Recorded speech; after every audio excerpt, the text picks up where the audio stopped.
చేతులు పెట్టమంటండి, చేతులు పెట్టమంటండి.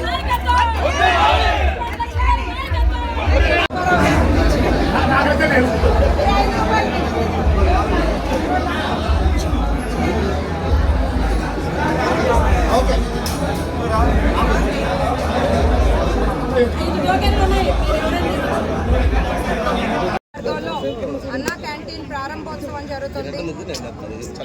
అన్నిట్లోకి అన్నదానం అనేది అత్యున్నతమైన దానం. అలాంటి ఒక మంచి కార్యక్రమం మనసులో పెట్టుకొని ఆలోచనలో వచ్చిందే అన్నా క్యాంటీన్. పేదల ఆకలి తీర్చే అన్నా క్యాంటీన్. ఎప్పుడూ కూడా ఒక మంచి కార్యక్రమం చేస్తే ప్రభుత్వాలు మారినా అది కొనసాగించాలి. కానీ గత ప్రభుత్వం ఒక విధ్వంస పాలనకు నిదర్శనం. ఆకలి తీర్చే అన్నా క్యాంటీన్ నిలిపేశారు.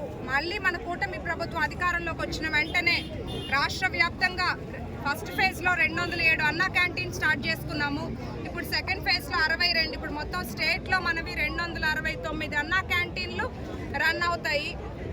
5 రూపాయలకే నాణ్యమైన భోజనం కూలీ పనికి వెళ్ళే కార్మికులకు కానీ, పొలంకి వెళ్ళే రైతులకు కానీ, టౌన్లకి ఉద్యోగాల కోసం వచ్చే నిరుపేదలకు కానీ ఇది ఒక మంచి పథకం, గొప్ప పథకం. ఎందుకంటే ఒక్క పూట భోంచేసినా మనకు ఒక రోజంతా పనిచేసే శక్తి వస్తుంది. ఇలాంటి అన్నా క్యాంటీన్ మన దర్శి నియోజకవర్గంలో ప్రారంభం కావడం చాలా సంతోషంగా ఉంది.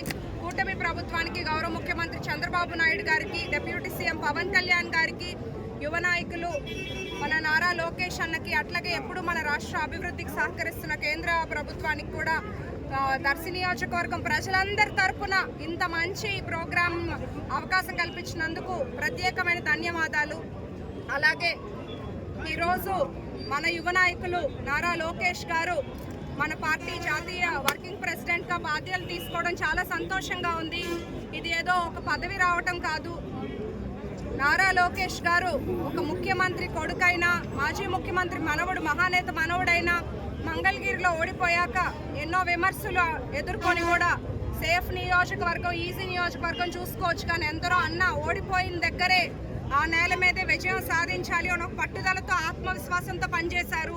యువగలం ద్వారా ప్రజలకు మరింత దగ్గరయ్యారు, యువతకు దగ్గరయ్యారు, క్యాడర్తో నేరుగా కనెక్ట్ అయ్యారు, వాళ్ళ మధ్యలో ప్రాబ్లమ్స్ తెలుసుకున్నారు. ఈరోజు ఆయనకు బాధ్యతలు రావటం అంటే ఆయన ప్రజల గౌరవంతో, ఆయన కష్టంతో ఆయన మలుచుకొని సాధించుకున్న గౌరవం, ఆ స్థానం ఆయనకు వచ్చిందంటే అది ఆయన కష్టం.